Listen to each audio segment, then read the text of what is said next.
கர்த்தருடைய பரிசுத்த நாமம் மகிமைப்படுவதாக. கர்த்தர் நம்மை ஆசீர்வதிப்பார். இந்த நாளிலும் கூட ஒரு சில காரியங்கள் நம்ம பார்த்துட்டு தியானிச்சுட்டு நம்ம அப்படி செபிக்க போகிறோம். கர்த்தர் நமக்கு உதவி செய்வார். ஒரு பெரிய விலாவரியாக ஒரு பெரிய பிரசங்கமாக இல்லாட்டிலும் ஒரு சின்ன காரியங்கள், அது ரொம்ப முக்கியமான காரியத்தை நம்ம பார்க்க போகிறோம். அல்லேலூயா, அல்லேலூயா. கர்த்தருடைய நல்ல நாமம் மகிமைப்படுவதாக. 2 சாமுவேல் 6ஆவது அதிகாரம் 1-2. பின்பு தாவீது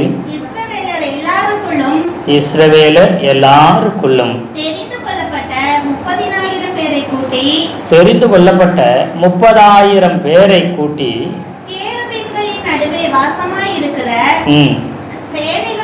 கர்த்தரின் நாமம் தெரிந்து கொள்ளப்படுகிற தேவனுடைய பெட்டியை பாளையுதாவில் இருந்து கொண்டு வரும்படி அவனும் அவனோடு இருந்த ஸ்தலத்தாரும் எழுந்து போய் அந்த ஸ்தலத்தாரும் எழுந்து போய் வாசிங்க அப்படியே. தேவனுடைய பெட்டியை ஒரு புது ரதத்தின் மேல் ஏற்றி அதை கிபியாவில் இருக்கிற அபினதாவின் வீட்டில் இருந்து கொண்டு வந்தார்கள். அபினதாவின் குமாரராகிய ஊசாவும் அகியோவும் அந்த புது ரதத்தை நடத்தினார்கள். தேவனுடைய பெட்டியை ஒரு புது ரதத்தின் மேல் ஏற்றி அதை கிபியாவில் இருக்கிற அபினதாபின் வீட்டிலிருந்து கொண்டு வந்தார்கள். அபினதாபின் குமாரராகிய ஊசாவும் அகியோவும் அந்த புது ரதத்தை நடத்தினார்கள். இப்போ நல்லா கவனிச்சு பாருங்க. இந்த சம்பவம் என்னன்னு கேட்டீங்கன்னா, உங்களுக்கு இந்த சம்பவத்தை விலக்கி சொல்லணும்னு நேரம் ஆகும். அதனால ஒரு சில காரியங்களை சொல்றேன். தாவீது என்ன சொல்றாருன்னா, ஆட்சியை பிடிச்சாரு. சவுலுடைய மகன் என்ன செய்தான்னு ஆட்சிக்கு வந்தாரு. அவர் ஆட்சி செஞ்சுட்டு இருக்கும்போது அப்படி கொஞ்ச நாள் அவர் கொல்லப்படுறாரு. கொஞ்சம் வருஷத்துல கொல்லப்படுறாரு. அப்புறம் தாவீது 2 கோத்திரத்துக்கு மட்டும் ஒரு ராஜாவா முதல்ல மாறாரு. ஒரு 7.5 வருஷம் ஆட்சி செய்றாரு. அப்புறம் சவுலுடைய மகன் கொல்லப்படுகிறான். கொல்லப்பட்ட உடனே தந்திரமாய் கொல்லப்படுகிறான். கொல்லப்பட்ட உடனே இப்போ தாவீதை என்ன செய்யறாங்க, முழு சமஸ்த இஸ்ரவேலுக்கும் நீங்க என்ன செய்யணும், ராஜாவா ஆகணும்னு சொல்றாங்க. அவரும் ராஜாவாக மாறுகிறார். ராஜாவா மாறின உடனே அவர் என்ன செய்கிறார்னா, எருசலேமை பிடிக்கிறார். எபூசியர்களின் பட்டணத்தை பிடிக்கிறார். அது 2 சாமுவேல் 5ஆவது அதிகாரத்தில் இருக்குது. அதை நீங்க அந்த எபூசியர்கள் வசமாக இருந்த எருசலேமை பிடிக்கிறார். அதை பிடித்து அதற்கு சீயோன் கோட்டை அப்படின்னு பேர் வைக்கிறார். அதாவது அதுக்கு தாவீதின் நகரம்னு பேர் வைக்கிறார்னு 2 சாமுவேல் 5ஆவது அதிகாரத்தில் 7ஆவது வசனம் 9ஆவது வசனத்தில் பார்த்தீங்கன்னா அதுக்குரிய ரெஃபரன்ஸ் இருக்குது. அப்போது எருசலேமை பிடிச்சு அதுக்கு என்ன செய்கிறாருன்னா, தாவீதின் நகரம் சீயோன் கோட்டைன்னு பேர் வச்சு அதை பிடிச்சு அது தலைநகரமாக மாத்துறாரு. அதுக்கு முன்பாக வரைக்கும் அது தலைநகராக இருக்கவில்லை. இப்போ எருசலேமை எப்போ பிடிக்கிறாரு, பிடிச்ச உடனே அவருக்கு என்ன தோணுதுன்னா, உடன்படிக்கை பெட்டி தேவனுடைய ஆலயத்தில் ஆசரிப்பு கூடாரத்தில் உடன்படிக்கை பெட்டி இருக்கணும். முதல்ல உடன்படிக்கை பெட்டி சீனாய் மலையில் செய்யப்பட்டுச்சு. சீனாய் மலையில் மோசே மூலம் அது உருவாக்கப்பட்டுச்சு. மோசைக்கு எல்லா ப்ளூப் பிரிண்டும் கொடுத்தாரு. அதன்படி ஒவ்வொருத்தரும் செய்ய சொன்னார். அதை பரிசுத்தம் படுத்தி ஒரு சிலர்களை என்ன செய்ய, பெசலையிலையும் கூட இருக்கிற ஒன்னொருத்தனை துணைக்கு வைத்து என்ன செய்தார், இந்த ஆசரிப்பு கூடார வேலை செய்யணும். யாருடைய இருதயத்தை ஆவியெல்லாம் ஏவினாரோ அவங்க எல்லாம் என்ன செய்யணும், இளநூலால் என்ன செய்யணும், தொங்கு திரைகளை என்ன செய்யணும், திரைகளை செய்யணும். அப்படி சொல்லிட்டு என்ன செய்தாங்கன்னா, அந்த வேலையை அவங்க செய்ய ஆரம்பிச்சு ஆசரிப்பு கூடாரத்தை என்ன செய்தாங்க, நிறுவினார்கள். அந்த ஆசரிப்பு கூடாரத்தை நிறுவினதுக்கு அப்புறம் எங்கெல்லாம் இவங்க 40 வருஷம் வனாந்திரத்தில் இருந்தாங்க, அந்த 40 வருஷம் ஆசரிப்பு கூடாரம் உருவாக்குனதுக்கு அப்புறம் எங்கெல்லாம் இவங்க பாளையம் போய் இறங்குறாங்களோ அங்கெல்லாம் இந்த கூடாரத்தை கலட்டி கொண்டு போய் எங்கெல்லாம் கூடாரம் போடணுமோ அங்கெல்லாம் போய் என்ன செய்யணும், ஆசரிப்பு கூடாரத்தை போட்டு அதை சுற்றி தான் என்ன செய்யணும், 12 கோத்திரத்தையும் டென்ட் அடிக்கணும். கிட்டத்தட்ட ஏறக்குறைய 40 வருஷம் டென்ட் போட்டு தான் பாலைவனத்தில் வனாந்தரத்தில் வாழ்ந்தாங்க அவங்க. ஏன்னா பாளைய அமைப்புன்னு ஒன்று இருக்குது, அது பெரிய ஒரு சப்ஜெக்டு. இப்போ எப்படி இருக்கணும்னா, ஆசரிப்பு கூடாரம் கிழக்காம பார்த்து வாசலை என்ன செய்யணும், அப்படி இருக்கணும்னா கிழக்காம பார்த்து அந்த வாசலை பார்த்து இருக்கும். அப்புறம் அதை சுற்றி கிழக்கு பகுதியில், மேற்கு பகுதியில், வடக்கு பகுதியில், தெற்கு பகுதியில் எந்தெந்த கோத்திரம் பாளையம் இறங்கணும். ஒரு திசைக்கு 3 கோத்திரம், 4 திசைக்கு 12 கோத்திரமும் பாளையம் இறங்கணும். இஷ்டத்துக்கு போய் உட்காந்து கூடு டென்ட் போட்டுற முடியாது. ஒவ்வொரு கோத்திரமும் ஒவ்வொரு பக்கமாக என்ன செய்யணும் இருந்து தான் அவங்க கூடாரத்தை போட்டு தங்கணும். இப்படித்தான் 40 வருஷம் இருந்துச்சு. மேகம் எலும்பின உடனே கூடாரத்தை பெருத்துட்டு எல்லாம் மேகம் பின்னாடியே போவாங்க. எங்கே ஒரு இடத்துல மேகம் நிற்கிதோ அங்கே கூடாரம் போட்டு என்ன செய்வாங்க, தங்குவாங்க. இப்படி 40 வருஷமா வந்தாங்க. அதுக்கப்புறம் என்ன செய்கிறாங்கன்னா, கானானுக்குள்ளே வந்து யுத்தம் செய்யும் பொழுது ஒரு நிலையான இடம் என்னது இல்லை. அப்பயும் என்ன செய்கிறாங்க, யுத்தம் பண்ணுறதுக்கு எல்லா இடமும் இவங்க யுத்தம் பண்ணிட்டு வரும்போது ஏதோ ஒரு இடத்துல என்ன செய்ய வச்சாங்க. அப்புறம் நிரந்தரமாக ஒரு இடத்துல வச்சாங்க, சீலோவில் வச்சாங்க. எங்கே ஆசரிப்பு கூடாரத்தை போட்டாங்கன்னா சீலோவில் போட்டு என்ன செஞ்சாங்கன்னா, அங்கே உடன்படிக்கை பற்றி நிரந்தரமாக வச்சுட்டாங்க. அங்கே ஆசாரியர்கள் அதை சுற்றி இருந்து அதை பாதுகாக்கிறதோ மற்ற எல்லா காரியங்களும் அங்கே தான். தேவனுடைய மகிமை அங்கே இறங்கும், கர்த்தருடைய வல்லமை வெளிப்படும், ஊழியக்காரங்களும் அங்கே என்ன செய்யப்படும், கர்த்தர் பேசுவார். அது மாத்திரம் இல்லை, அங்கே பலிகள் செலுத்தப்பட்டுச்சு. இப்படி சீலோவில் இருந்துச்சு. நீங்கள் 1 சாமுவேலில் போய் பார்த்தீங்கன்னா சீலோவுக்கு வருஷந்தோறும் பலியிடுறதுக்கு என்ன செய்வாங்க, அண்ணாலும் அவங்க வீட்டுக்காரரும் என்ன செய்வாங்க, ஆமாம் பெண்ணினாலும் எல்லாரும் போய் பலி செலுத்த போவாங்கன்னு அந்த 1ஆவது அதிகாரம் 1 சாமுவேலில் 1ஆவது அதிகாரத்தை படிச்சு சீலோவில் இருந்துச்சு ஆசரிப்பு கூடாரம். சாமுவேல் தீர்க்கதரிசியும் சீலோவில் தான் என்ன செய்தார், வளர்ந்தார். பெரிய ஆளாகி என்ன செஞ்சார், ஏலிக்கு கூட இருந்து வளர்ந்தார். ஒரு தடவை யுத்தம் வரும்பொழுது, பெலிஸ்தரோட யுத்தம் வரும்பொழுது இவங்க யுத்தத்தில் ஜெயிக்கிறதுக்காக உடன்படிக்கை பெட்டி தூக்கிட்டு என்ன செஞ்சு எங்கே போனாங்க, யுத்தம் பண்ணுற இடத்துக்கு உடன்படிக்கை பெட்டியை தூக்கிட்டு போனாங்க.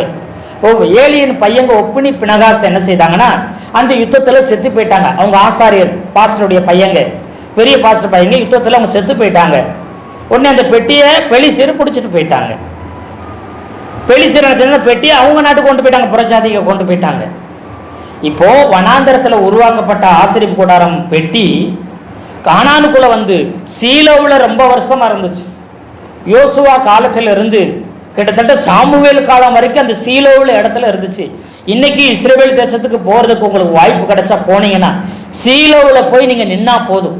அந்த இடத்துல நின்னாலே போதும். நீங்கள் ஜெபிக்க வேண்டாம், சோத்திரம் பண்ண வேண்டாம், பாட வேண்டாம், துதிக்க வேண்டாம், ஆராதிக்க வேண்டாம். போய் நின்னாலே அளவில்லாத மகிமை மேலே இறங்க ஆரம்பிக்கும். உங்களை அறியாமலே கண்ணில் அப்படியே கண்ணீர் கொட்ட ஆரம்பிக்கும். பிரசன்னத்தை தாங்க முடியாது. இன்னைக்கும் இந்த சீலோவில் மகிமை அளவிட முடியாததாக இருக்கிறது. கிட்டத்தட்ட 2900 வருஷத்துக்கு மேலே ஆயிடுச்சு. கிட்டத்தட்ட 3000 வருஷம் ஆயிடுச்சு அங்கே பெட்டி இருந்தே. அந்த இடத்துல இன்னைக்கும் போயின்னா அந்த பிரசன்னத்தை, அந்த மகிமையை, அளவில்லாத பிரசன்னத்தை பார்க்க முடியுதுன்னு சொல்றாங்க. அல்லேலூயா, அதை உணர முடியுது. அங்கிருந்து பெலிஸ்தரை கொண்டு போய் அங்கிருந்து வச்சிருக்க முடியாம என்ன செய்யறாங்க, எப்படி இது என்ன பண்றது தெரியாம ஒரு மாட்டு வண்டியை, புது ரதத்தை உருவாக்கி பசு மாடை என்ன செய்யறாங்க, வண்டியில பூட்டி என்ன செய்யறாங்க, பெட்டியை வச்சு அனுப்பிவிட்டுறாங்க. அது கீரியாத்தியாரன் அந்த இடத்துல வந்து நிக்குது. இஸ்ரவேல் தேசத்துல கீரியாத்தியாரிமில வந்து நிக்குது. அதைத்தான் பாலை யூதான்னு சொல்லி இங்க எழுதியிருக்குது.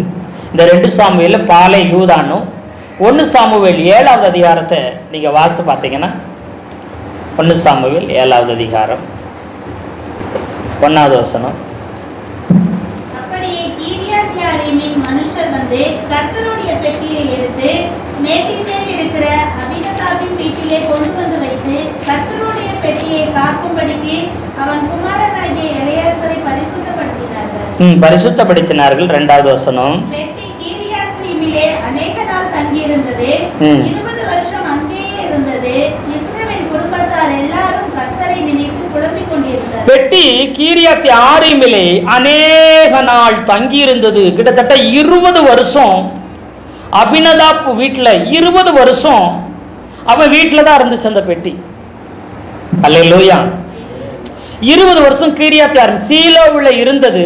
அநேக வருடங்களா, நூற்றாண்டுகளா சீலோவில் இருந்த பெட்டி இப்போ அங்கிருந்து என்ன செஞ்சிருச்சு, பெலிசிய தேசத்துக்கு போய் திரும்ப எங்க வந்துருச்சு, கீரியாத்யாரீமில் கிட்டத்தட்ட 20 ஆண்டுகளா அங்கேயே தான் இருந்துச்சு. அபினதாப்புடைய வீட்டில் இருந்துச்சு.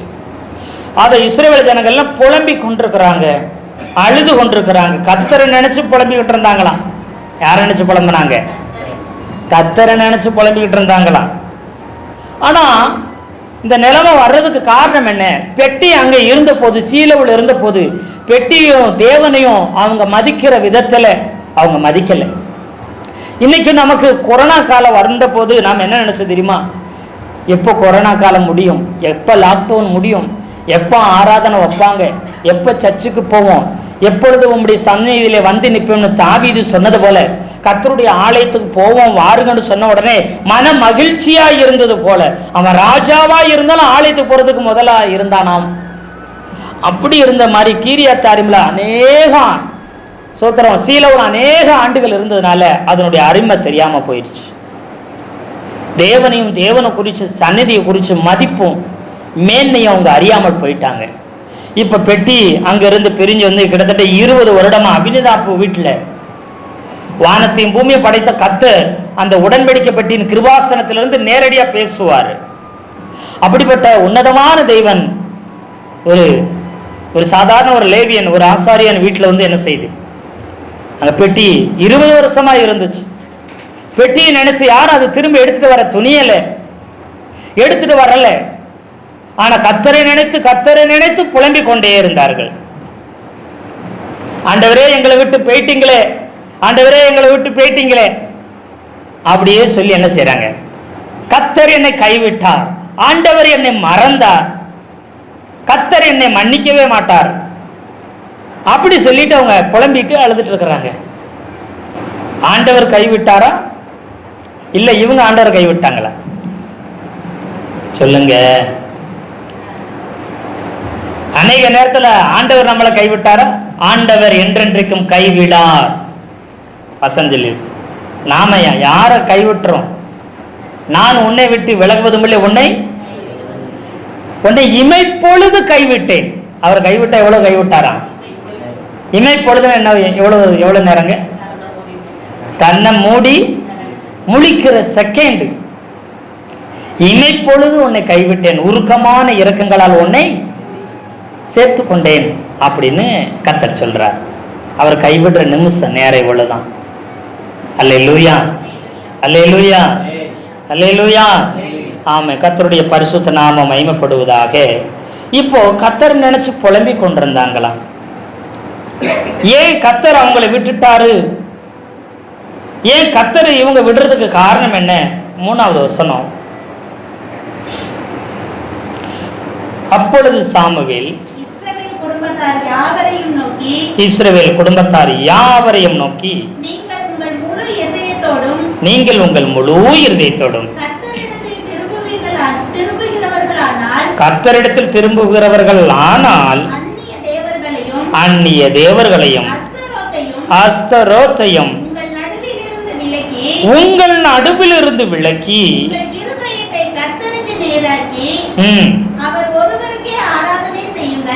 அவர் ஒருவருக்கே ஆராதனை செய்யுங்கள். இங்க என்ன செஞ்சிருக்கிறாருன்னா, உங்க நடுவில் இருக்கிற அந்நிய தேவர்களையும் அஸ்தரோத்தையும் உங்க நடுவில் இருந்து விலக்கிருங்க. அப்புறம் உங்கள் இருதயத்தை எதை நேராக்கணும்? நிறைய பேர் வெளியில இருக்கிற எல்லா விக்கிரகங்களையும் தூக்கி விசிறி அடிச்சிடறோம், எல்லாம் தூக்கி எறிஞ்சிடும். ஆனா இருதயத்தை யாருக்கு நேராக்க முடியல? கர்த்தருக்கு நேராக்க முடியல. நேராக்கி அப்புறம் என்ன செய்யுங்க? அவர் ஒருவருக்கே ஆராதனை செய்யுங்கள். அப்போது அவர் என்ன செய்வார்? உங்களை பெலிஸ்தருடைய கைகளுக்கு நீங்களாக்கி விடுவார் என்றார். அப்பொழுது இஸ்ரவேல் புத்திரர் பாகால்களையும் அஸ்தரோத்தையும் விலக்கி விட்டு, அப்ப இந்த 20 வருஷமா யாருக்கு ஆராதனை செஞ்சிருக்கிறாங்க?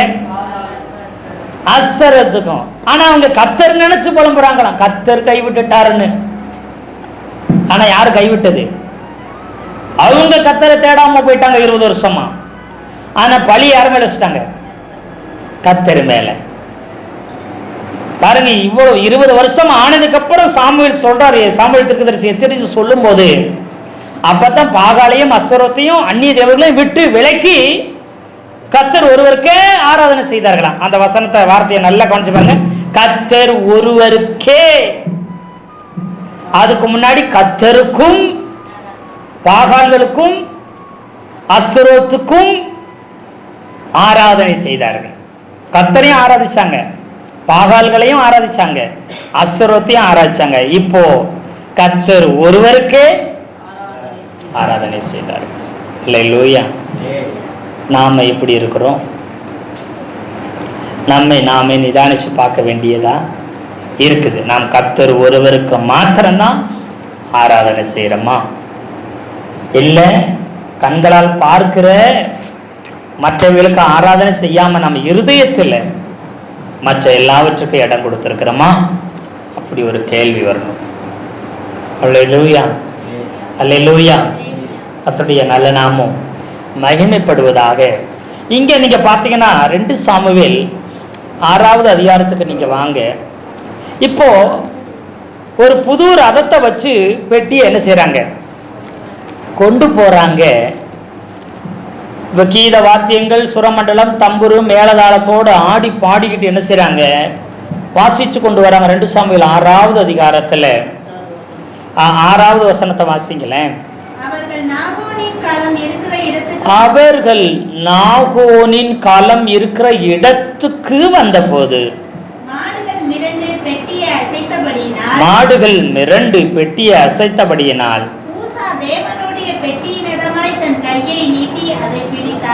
ஊசா தேவனுடைய பெட்டியினிடமாய் தன் கையை நீட்டி அதை. அப்பொழுது கர்த்தருக்கு ஊசாவின் மேல் கோபம் உண்டது. அவனுடைய துணிவின் நிமித்தம் தேவன் அங்கே அவனை அடித்தார். அவன் அங்கே தேவனுடைய பெட்டியின் அண்டையில் செத்தான். 8வது வசனத்தில் அப்பொழுது கர்த்தர் ஊசாவை அடித்தது நிமித்தம் தாவீது விசனப்பட்டு வழங்கி வருகிற பேரேஸ் ஊசா என்னும் பேரிட்டான். அல்லேலூயா, அல்லேலூயா. இப்போ நல்லா கவனிச்சு பாருங்க. மாட்டு வண்டியில் கொண்டு போனால் மாடு மிரண்டுச்சு நாகோங்கிற ஒரு களத்துட்ட பெட்டி அசைஞ்சது, கீழே விழுகிற மாதிரி அசையுது. ஓடி போய் யார் பெட்டியை பிடிச்சது? ஊசா பெட்டியை பிடிச்சான்.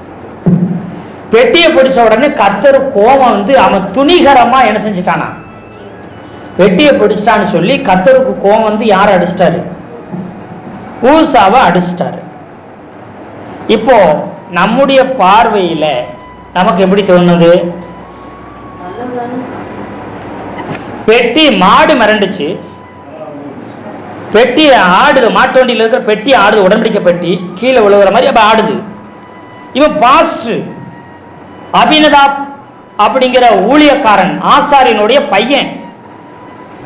இந்த ஊசா யாருன்னா இவன் வீட்டில் தான், இவங்க அப்பா வீட்டில் தான் 20 வருஷம் பெட்டி இருந்துச்சு. எத்தனை வருஷம் முன்னாடி வாசம் பார்த்தீங்களா? அபினதாப்புடைய மகன் ஊசா அகியோ. அல்லேலூயா சொல்லுங்களேன். அப்ப நல்லா கவனிச்சு பாருங்க. இவங்க வீட்டில் 20 வருஷம் பெட்டி இருந்துச்சு.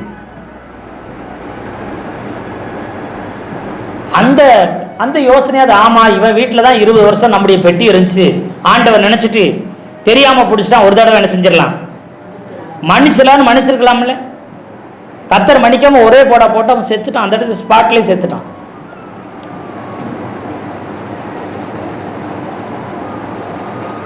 நாம நிறைய நேரத்தில் நினைக்கிறோம் கர்த்தருக்கு நல்லது செய்யணும்னு நான் நினைக்கிறேன்.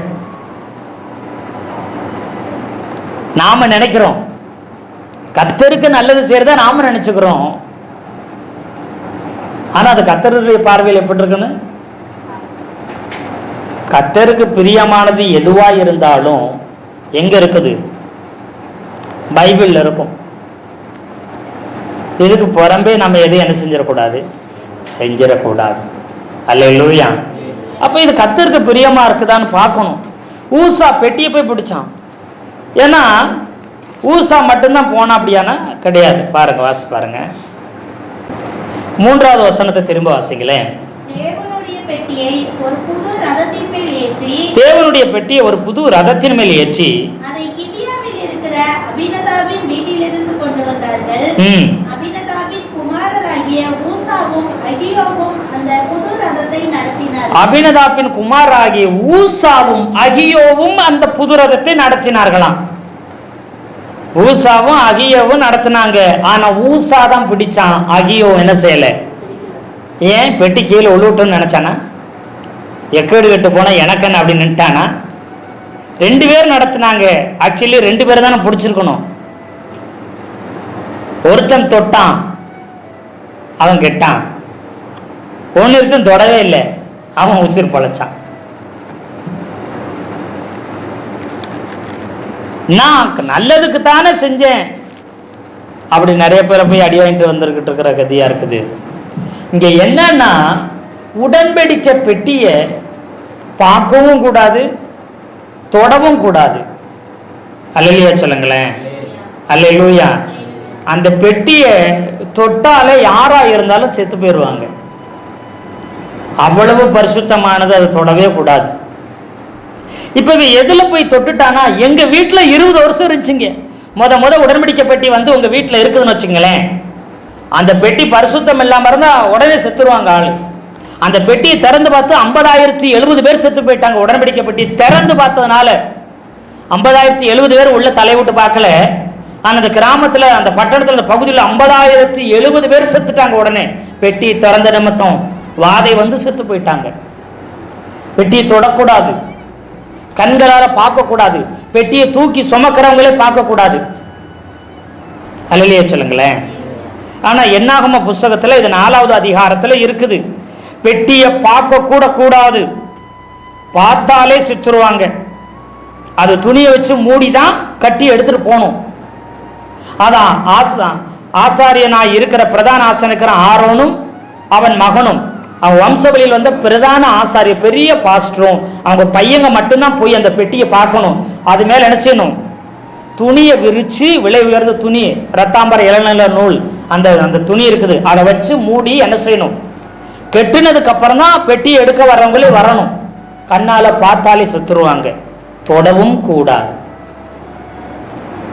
ஆனா இங்க 20 வருஷம் அந்த புதுசுல பெட்டி அந்த வீட்டுக்கு வந்தா எல்லாரும் எப்படி பயந்திருந்திருப்பாங்க? 1 மாசம், 1 வருஷம், 5 வருஷம், 10 வருஷம், வருஷம் போக போக எப்படி ஆயிருக்கும்? முத சர்ச்சுக்குள்ள வந்த உடனே, ரட்சிக்கப்பட்ட உடனே, முத நம்ம பாஸ் ஆன உடனே எனக்கு எப்படி இருந்திருக்கும்? பயம், பிரசங்கம் பண்ண பயம், பாடுறதுக்கு பயம், ஆராதிக்க பயம், நிக்கிறதுக்கு பயம், பேசுறதுக்கு பயம், பயந்து ஆண்டவரே ஆண்டவரே ஏசப்பா சோத்திரம்போம். சர்ச்சுக்குள்ள ஆரம்பத்தில் வந்து ஆண்டவரை தேடும் போது அப்படித்தான். ஆனா இப்போ அதனால பெட்டி போய் என்ன செஞ்சிட்டான்? தொட்டுட்டான். ஊசாவனுடைய துணிகரத்து நிமித்த கர்த்தர் அவனை அடித்தார். அல்லேலூயா சொல்லுங்களேன். அல்லேலூயா. வருடங்கள் ஆக ஆக அனுபவங்கள் கூட கூட அசால்ட் வந்துடும். ஆனா ஒரு சில தேவ மனிதர்களை, பரிசுத்தவான்களை பாருங்களேன், எவ்வளவு வருடம் ஆகுதோ அதிகமாக அதிகமாக அவங்களுக்கு தாழ்மை அதிகமாகும், பொறுமை அதிகமாகும், கீழ்ப்படிதல் அதிகமாகும், தன்னைத்தானே தாழ்த்திக்கிருவாங்க, தங்களை பெரியவங்களா காட்டிக்கிற மாட்டாங்க. எவ்வளவு உச்சத்துக்கு போனாலும் அவ்வளவுக்கு அவ்வளவு அவங்க தலைகீழாக்க கீழே தன்னை தாழ்த்தி கொண்டே வருவாங்க. ஆமாவா இல்லையா? இந்த ஊசாவுக்கு அது தெரியல. கூட நடத்தின சகோதரன் அகியோவுக்கு தெரிஞ்சிச்சு, தொடக்கூடாதுன்னு பயத்தோடு அவன் நின்னான், தொடலை. அவன் பிழைச்சிக்கிட்டான். ஆனால் இவன் துணிகரமாக என்ன செய்தான்? தொட்டான். ஏன் மாடு மிரண்டுச்சு, ஏன் பெட்டி அசைஞ்சிச்சுன்னா, ஆக்சுவலி இதை பெட்டியை கோகாத்து வம்சத்தார் என்ன செஞ்சிருக்கணும்? என்னாகம 4வது அதிகாரத்தில் இருக்கு. கோகாத்து புத்திரர் தான் இதை தோளில் தான் சுமந்துட்டு போகணுமா. உடன்படிக்கை பெட்டி, பரிசுத்த பனிமுட்டுகளை தோளில் சுமந்துட்டு போகணும். என்னாகமோ 4வது அதிகாரத்தில் 4லிருந்து அந்த வசனங்கள் இருக்குது. கிட்டத்தட்ட நீங்க 20 வரைக்கும் குறிச்சு வச்சுக்கோங்க. ஏன்னா இந்த 4லிருந்து 20 வரைக்கும் நீங்க வீட்டில் போய் நிதானமா வாசிச்சு பாருங்க. இந்த பரிசுத்த பனிமுட்டுகளை அவங்க தோளில் சுமக்கணும். மாட்டு வண்டியிலலாம் வச்சு கொண்டு வரக்கூடாது. புறஜாதி பெலிசியருக்கு தெரியாம மாட்டு வண்டியில வச்சு கொண்டு வந்தாங்க. அதே இதை எது செய்யற நியாயப்பிரமாணத்துல மோசே மூலம் ஆண்டவர் எழுதி வச்சுட்டாரு, சொல்லி எழுதி வச்சுட்டாரு என்னாகமத்துல. அதன்படி தோல்ல சுமக்கிறத விட்டு என்ன செஞ்சுட்டு இருக்கிறாங்க? மாட்டு வண்டியில பெலிசியர் செஞ்சாரு பாத்தீங்களா, அது மாதிரி மாட்டு வண்டியில தூக்கி வச்சுட்டு வந்துட்டோம். இப்ப நியாயப்பிரமாணத்தை மறந்துட்டாங்க எல்லாரும். எதை மறந்துட்டாங்க? சத்தியத்தை மறந்துட்டு அனுபவத்தை புது புது ட்ரெண்டிங்க உள்ள சேர்த்துக்கிட்டு இருக்கிறாங்க. அதனால கர்த்தர் கோபத்தில் என்ன செய்கிறார்? ஆமாம், நடிப்பார். அல்லேலூயா. அப்போ நம்ம கர்த்தருக்கு நேராக இருதயத்தை திருப்பணும். அவர் ஒருவருக்கே ஆராதனை செய்யணும். அவருக்கு ஆதியில எப்படி பயந்து கீழ்ப்படிஞ்சிருந்தோமோ அதே போல உயிர் மூச்சு இருக்கிற வரைக்கும் அவருக்கு கீழ்ப்படிந்து பயந்து கர்த்தரை பயத்துடனே சேவியுங்கள்னு சொன்ன மாதிரி கடைசி மூச்சு இருக்கிற வரைக்கும் நாம பயத்துடனே அவர் என்ன செய்யணும்? சேவிக்கிறவங்களா இருக்கணும். அப்புறம் உலக ஜனங்களுடைய பாரம்பரியங்களையும் அனுபவங்களையும் நாம் ஒரு நாள் எடுத்துக்கொள்ளாதபடி பிரமாணங்களை சத்தியத்தை மாத்திரமே கடைசி வரைக்கும் கடைப்பிடிக்கணும். அவங்க செஞ்சாங்க, இவங்க செஞ்சாங்க, அந்த பாசு செஞ்சாரு, இந்த விசுவாசி செஞ்சாங்க, அந்த சபையில செஞ்சாங்கன்னு எதையுமே என்ன செய்யக்கூடாது? ஒரு நாளே எடுக்கக்கூடாது. எங்கிருந்து தான் எடுக்கணும்? பைபிள்ல இருந்து எடுக்கணும். நீங்க தாவீதை போல இருதயத்துக்கு ஏற்றவனா இருந்தாலும் பெட்டி ஆண்டவர் விடமாட்டாரு. தாவீது உடனே பயந்துட்டான். ஐயோ கர்த்தர் அடிச்சிட்டாரு, இனிமே பெட்டியை கொண்டு வந்து நம்மளும் செத்துருவோன்னு பயந்து பெட்டியை பக்கத்துல அங்க அந்த ஏரியாவில் இருக்க ஒரு பாஸ்டர் வீட்டில் வச்சுட்டு போயிட்டாப்படி. யார் வீட்டில்? ஓபேத் ஏதேம் வீட்டில் வச்சுட்டு ஓடிட்டாப்படி. எவன் செத்தா எனக்குன்னு ஓடினாரா இல்லை பயத்தில் எங்கே வைக்கிறன்னு தெரியல, எங்கேயாச்சும் பெட்டியை வச்சிருங்கப்பா, ஒரு பாஸ்டர் ஒரு ஆசாரி வீட்டில் வச்சிருங்க அப்படின்ட்டு என்ன செஞ்சுட்டாங்க? ஓடிட்டாரு. அப்புறம் பார்த்தா அந்த வீட்டில் ஒரு பிரச்சனையும் இல்லாமல் இருக்குது. பார்த்துட்டு ஒன்றும் ஆகலை அப்படி சொல்லி திரும்ப என்ன செய்றாரு? 3 மாதம் அந்த பெட்டியை கித்தித்தியானாகிய ஓபேத் ஏதம் வீட்டில் 3 மாதம் இருக்கையில் கர்த்தர் ஓபேத் ஏதமையும் அவன் வீட்டார் அனைவரையும் ஆசீர்வதித்தார். அதை பார்த்துட்டு உடனே தாவீது மகிழ்ச்சியோட என்ன செய்றாரு? வந்து சும்மா எடுத்துட்டு போக கூடாது, அங்க உடனே பழி செலுத்துறாங்க பாருங்க. இங்க எல்லாத்தையும் என்ன செஞ்சாங்களாம்? புது ரதத்துல ஏற்றிட்டு கொண்டு வந்தாங்க. 3ஆம் வசனம் 6:3 இருக்குது, 2 சாமுவேல் 6:3. ஆனா 6:13 பாருங்க, கர்த்தருடைய பெட்டியை சுமந்து போகிறவர்கள் 6 தப்படி நடந்த போது மாடுகளையும் கொளுத்த ஆட்டு கடாக்களையும் பலியிட்டான். அதெல்லாம் பழி செலுத்தி என்ன செய்தாங்க? எடுத்துட்டு போனாங்க. கர்த்தருக்கு செலுத்த வேண்டிய பலிகளையும் காணிக்கைகளையும் நன்றி பலிகளையும் ஸ்தோத்திர பலிகளையும் பொருத்தன பலிகளையும் நாம செலுத்தி அவரை உயர்த்த வேண்டும். அல்லேலூயா. அப்படி செய்யும் பொழுது நம்முடைய வீடு ஆசீர்வதிக்கப்படும், நம்முடைய சபை ஆசீர்வதிக்கப்படும், நம்முடைய தனிப்பட்ட வாழ்க்கை ஆசீர்வதிக்கப்படும். 2024 ஒரு ஆசீர்வதிக்கப்பட்டதா மாறும். எத்தனை பேர் ஆமேன்னு சொல்றீங்க? கர்த்தருக்கு பிரியமானவரா, கர்த்தருக்கு இருதயத்துக்கு ஏற்றவர்களாய் மாறிடுவோம். அவர் ஆமை சொல்ற சகல காரியத்தில் நம்மை ஆசீர்வதிக்க அவர் போதுமானவராய் இருப்பார். அல்லேலூயா. ஆமை சோத்திரம். அப்போ இந்த காரியங்களை எல்லாம் நாம விட்டு விலகணும். அப்படி விலகும்போது நிச்சயமாகவே கர்த்தர் ஆசீர்வதிக்க போதுமானவராய் இருக்கிறார் என்பதில் எந்தவித சந்தேகம் இல்லை. அல்லேலூயா, அல்லேலூயா. ஆமை சோத்திரம். ஊசா துணிகரமாய் செய்தான். என் வீட்டில் இருந்து உடன்படிக்கை பெட்டி தானே அப்படின்னு நினைச்சான். துணிகரமாக தொட போனான். நியாய பிரமாணத்தை மறந்தான். பெட்டியை சுமந்து வரும்போது இல்லைங்க பெட்டியை மாட்டு வண்டியில் வைக்கக்கூடாதுன்னு சொல்லியிருக்கணும். தாவீதும் சொல்லவில்லை, பிரதான ஆசாரியனும் சொல்லவில்லை, அந்த பெட்டி 20 வருஷம் இருந்த அந்த அபினதாப் வீட்டில் உள்ளவர்களும் சொல்லலை. புது ரதத்தில் நடத்தினாங்க. புது புது ட்ரெண்டிங்க. பெலிசியர் தெரியாமல் இதை எப்படி கொண்டு போகணும்னு தெரியாமல் பயந்துக்கிட்டு மாட்டு வண்டியில் வச்சு அனுப்புனாங்க. அதே ட்ரெண்டிங்க, புறஜாதிக செய்த ட்ரெண்டிங்க இன்னைக்கு சபையும் செஞ்சுட்டு இருக்குது, ஊழியக்காரங்களும் செய்கிறாங்க. அதனால கர்த்தருடைய கோபத்தினால அடிக்கப்படுறாங்க, வாதிக்கப்படுகிறோம். இதை நாம் புரிந்து கொள்ள வேண்டும். அவங்க செய்கிறாங்க, புறஜாதி செய்கிறாங்க, ஆண்டவர் அறியாதவங்க செய்கிறாங்க, ஆவிக்குரிய வாழ்க்கையில இல்லாதவங்க செய்கிறாங்க. நானும் செய்கிறேங்கன்னு ஒரு நாள் நீங்கள் செய்யாதீங்க. எத்தனை பேர் ஆமேன்னு சொல்கிறீங்க? நிறைய பேர் தங்க பிள்ளைகளுக்கும் அதை கொண்டு வர்றாங்க. அந்த ட்ரெண்டிங்க உடை உடுத்துறதா இருக்கட்டும், ஆமாம் அலங்காரம் பண்ணுகிறதா இருக்கட்டும், மற்ற காரியங்களாக இருக்கட்டும், உலகம் செய்கிற ட்ரெண்டிங்க, உலகம் செய்கிற காரியங்களை நம்ம பிள்ளைகளுக்கும் கற்றுக் கொடுத்து நம்ம பிள்ளைகள் வாதிக்கப்படுகிறாங்க. அல்லேலூயா. அப்படி ஒரு நாள் நாம் செய்யக்கூடாது. செய்தால் அதை நிமித்தம் வேதனைகள் பெருகும். கர்த்தருக்கு பிரியமானது செய்வோம். எது கர்த்தருக்கு பிரியம் இல்லையோ அதை நானும் செய்ய மாட்டேன், என் வீட்டில் உள்ளவங்களும் செய்ய மாட்டாங்க, என் குடும்பமும் செய்யாது, என் சபையும் செய்யாது, என்னுடைய சொந்த பிள்ளைகளும் என்னுடைய ஜனங்களும் செய்ய விட மாட்டேன். எத்தனை பேர் ஆமேன்னு சொல்கிறீங்க? அப்படின்னு நாம் இந்த 2023 ஒரு தீர்மானம் எடுத்து நாம் எதிலெல்லாம் தவறுகிறோம், எதிலெல்லாம் உலக காரியம் நமக்குள்ளே இருக்குது, எதிலெல்லாம் மற்ற காரியங்களை நமக்குள்ளே வைத்திருக்கிறோம், இதெல்லாம் சரி செய்வோம். கர்த்தர் நம்மை ஆசீர்வதிப்பார். 2024 அது கர்த்தர் நமக்குரிய ஆண்டாய் மாற்றி நம்முடைய பெயரை பெருமைப்படுத்தி நம்மை கனப்படுத்துவார். அவருடைய நாமத்தை நாம் உயர்த்த பிடிக்க கர்த்தர் உதவி செய்வாராக. கர்த்தர் தாமே இந்த வார்த்தை கொண்டு நம்மை ஆசீர்வதிப்பாராக. ஆமென்.